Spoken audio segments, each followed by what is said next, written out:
some innings.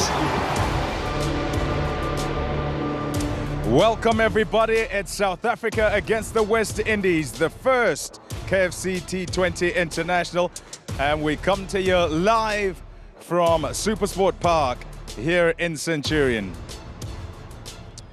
Despite those clouds in the background, the crowd has stayed in. There's been some rain, yes, but now all gone, and we hope that's it for today, as do they. Let's see these two sides do battle once again, this time in the shortest format of the game. Right, time for confirmation of these two sides, joined by Chris Morris as well as Ian Bishop. And Chris, welcome. A look at this side. You heard him talk about who's missing out. They go through South Africa's side. Yeah, look, powerhouse up top. Those top six batters are very explosive. We've seen what class and what form he's in at the moment. The Cock, we know what he can do. Home ground. Reza Hendricks is always up to show what he can do. David Miller for me is the man at the end there, especially in these shortened games. He's got a lot of explosive power. If he gets going, if he even gets a chance to bat today, it'll be entertaining and it'll be explosive. And then moving on to the bowlers. So Brace Shamsi, local boy, knows the conditions very well, very confident in what he does at SuperSport Park. Bjorn Fortuin for me is the trump card in my opinion with that, especially if he gets the new ball up front. And Sisanda Magala is my guy. I was a big supporter of him in the Betway SA20. And he's my guy that's gonna do the business. Yeah, rotation is what Aidan Markram said. And look at the West Indies side. Bish, what do you see there? And any surprises in terms of the 2020 side, considering this is a restart, as it were? Yeah, well, you'd expect Brandon King and Kyle Mears and Johnson Charles to be there, given what happened at the World Cup with Nicholas Puran, who's the former captain, Rodman Powell as that finisher, that power hitter at the back end. Ruston Chase is in there to provide a little bit of batting, but a little bit of off-spin variety with a number of left-handed batters in South Africa's lineup as well. There's no Jason Holder. They have to rest, and Alzari Joseph is in there, though, to lead this attack with Akil Hussain. Sheldon Cottrell, good to see him back. He gets early wickets a lot of the time when he plays. O'Dane Smith still trying to find his game in white ball cricket, and Romario Shepherd, both of whom played out here in the SA20. But internationally, their economy rates are something to keep an eye on. 11 overs aside. This will be a speedy affair. Oh, Quinton de Kock, it could be caught, it must be caught, it is caught. What a stud. Akil Hussain has that happy knack of taking wickets. I couldn't have been more wrong about Quinton de Kock. Crowd would have loved to see Quinton de Kock get going.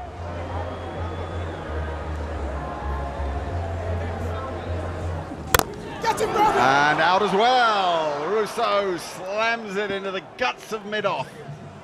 Yeah, it's a good catch, and we also saw the salute of Sheldon Cottrell. He's got his first wicket of the day. Good length delivery. Riley Rousseau probably looking to go up and over. Didn't get the elevation he was after. And this is a fantastic start for the West Indies. South Africa lose their second.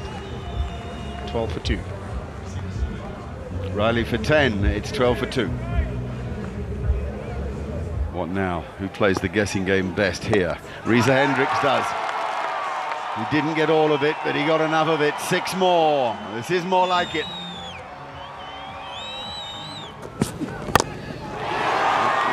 Very high and very out. The calmest fielder you could imagine. Markram not timing it, almost like it was the bottom of the bat. Really cool under that was Johnson Charles. That ball was a big up and under. You don't want to be catching that in Port Elizabeth with the wind. But at the half field it seemed all right. And Joseph adds his name to the wicket column. South Africa 40 for 3. That's out, caught behind, it is. There's a little nick, nobody knew, the crowd didn't respond. The wicket-keeper, Nicholas Puran, just threw it up in the air casually. That one didn't seem to skid through, Mark. That one almost seemed like it's stuck in the surface a touch. Came through a little bit slower. Q end, and he throws the ball up in celebration. It almost ends up landing on O'Dane Smith's head as he goes forward in the celebration. But there's no delay about the decision. Hendricks comes in and 21 of 12 deliveries. That's decent in this 11 over contest, 55 for 4. Oh, there's another one. Cottrell's got the big salute out again. We love seeing that salute. What a character he is. Klaasen has been in ridiculous form over the last little while, but not today. Yeah, Hanne Klaasen would be upset with that dismissal. Solid catch by Johnson Charles yet again. He's been good in the field. And there's that salute again. South Africa under pressure yet again. Rebuilding. They need all their experience at the back end of this innings. How are you doing? Tell me, give me a score here. How many are they supposed to get? How many are you after? I think we're looking at 100. If we can get 100, a few more kudos, David and Pani, to get a good partnership, and then we'll be good. Yeah, I think it's unbelievable day out here, Friday. It's unbelievable. Yeah, decent crowd and a good view, I must say, from here. It is a decent view. Tony, how was it? I say how was it because you've played in the colours now. Oh, wicket. Somebody else out. Parnell nicking it through to the keeper and another wicket goes down. Yeah, big shots played. Always big shots played. And trying to absolutely smash it out the ground with not too many deliveries to go. And a slower ball doing the trick. So, Parnell gone for 4. South Africa 79 for 6. Cottrell now about to start his third. He's bowled beautifully so far. Slapped that one. Found a boundary as well. Oh, that's clubbed. That's 6. That's flat. What a shot. What a shot from David Miller. Absolutely smashes that one over deep square into the crowd. That was like a bullet. Straight off the middle of the bat. Yet again, David Miller gets going. Slow ball, he's picked it up and he's hit that for 6. That is superbly played by Magala. Slow delivery, helped over the top. He knew that man was inside the circle. 4 more back-to-back boundaries. That's where he's going, deep mid-wicket. Has he hit it well enough? I don't think he has. No, he hasn't. Catch is taken. That's a relief for the West Indies. Yeah, that's a knock that we've come to see from David Miller. Team under pressure. And believe it or not, he actually took his time in this innings of 22 balls. He took his time, got himself in and played some exquisite cricket shots. Very good catch from Shepherd on the boundary there. That's the wicket they needed. 2 balls left in the innings. If that went for another 6, we're looking at the 130 plus mark. Big swing and a miss. That's where it's going to end. Front foot check, front foot check, front foot check. Run out at the end as well. So 130 is what they end up with. Oh no, it's a no ball. It's a no ball. On Gani Jale, it's called a no ball. Obviously it was checked upstairs. And it is a free hit. Oh no. A little bit naughty from Odin Smith. But I tell you what, Sisanda Magala got called through for the run, sent Bjorn Fontaine back. And unfortunately being run out of the last ball, it'll be a bowler that'll be coming in to face the last ball and the free hit. Unfortunately for South Africa, I would have much preferred Sisanda Magala to face that ball. Fontaine goes for just 4, 131 for 8, bit of drama late in the innings.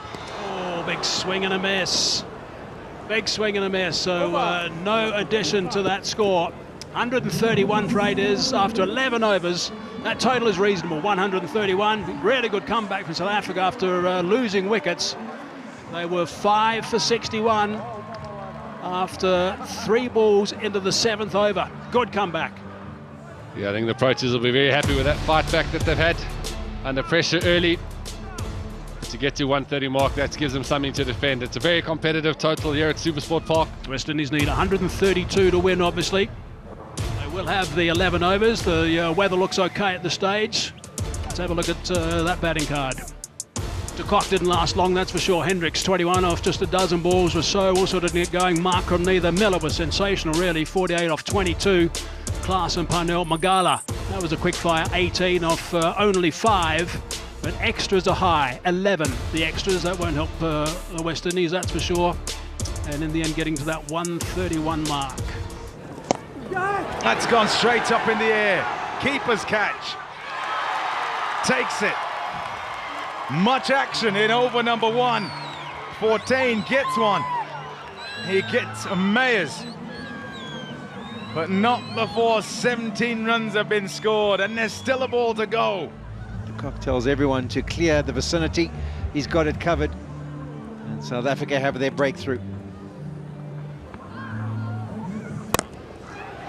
Oh, just over. Same region. This time, it's for Sisanda Magala. Into the attack. He was going for the Yorker.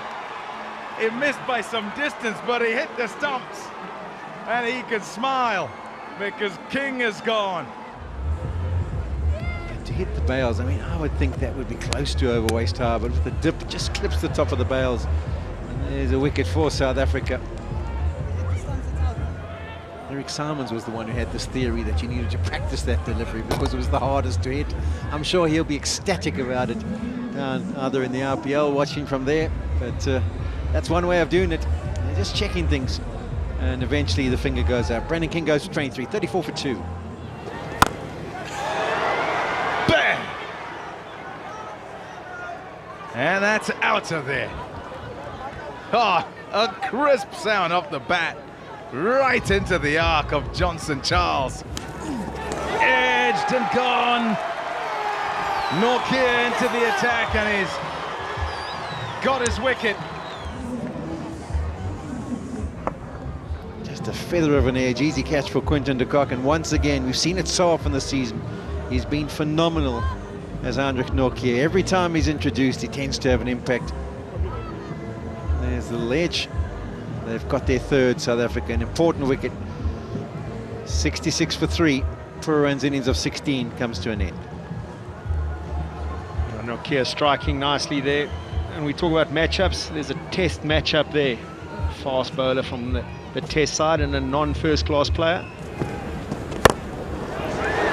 Has he got it? Has he got it? Has he got it? Excellent. Excellent. Par for the course these days with fielders on the fence. It hit the bottom of Johnson Charles's bat, and he'd have been trying to will it over the fence, but it couldn't quite get there. I'm sure they'll still check it, Pom, because of the timing of when the ball was popped out of Nortje's hands. There's no doubt there was some contact with the boundary cushion at some period, but it's just to make sure that before his heels touched it, he's managed to release it. Everyone in the West Indies saying 6. The South Africans are saying that's definitely out. Here's the moment. What is it? Well, there you go. Supersport Park erupts because it's a man who's been doing damage. Johnson Charles. He departs. That's gone. Such excellence from the West Indies captain at the moment. The crowd, some hands have gone to heads. Be tight, he'll be gone. He will be gone. No problem for Wayne Parnell, as he made up for a little bit of a miss a couple of overs ago. As you said, Mark, it's maybe an unnecessary run at this stage of the game. You're well ahead of it. Maybe trying to get Robin Powell on strike to finish the game early, but beautiful throw by Wayne Parnell. Bullseye had an opportunity in the over before. That's a lovely throw by Wayne Parnell. Lovely run out. Romario Shepherd goes for 3 or 6. Magala strikes back. Lights are on. The crowd is alive. Smith is gone. Sisanda Magala doing the business for South Africa here. Trying to stick to West Indies, and that's a vital wicket. More importantly, it's a dot ball.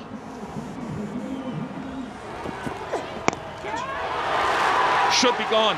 This will be, should be, is 2 and 2. Has Nortje and Magala changed the game? Adjustment again from Sisanda Magala in the short ball. Clever bowling. Quinton de Kock making that a lot harder than it should have been, but a great catch from the South African keeper. Akil Hussain goes for 0. Amazing, isn't it, what these short formats have done for the game, how they inspire such intense embrace embracement really from the crowd. 6 of them. Captain Powell is righting the ship here for the West Indies. 1 to get with 4 deliveries left. Rovman Powell has put his team on his shoulders and he's taken them across the line to the delight of the few West Indian fans here at SuperSport Park in Centurion. The West Indies winning by 3 wickets, having chased South Africa's 131 and with 3 deliveries to spare. 11 over contest. What royal entertainment for this crowd here at SuperSport Park. That is some innings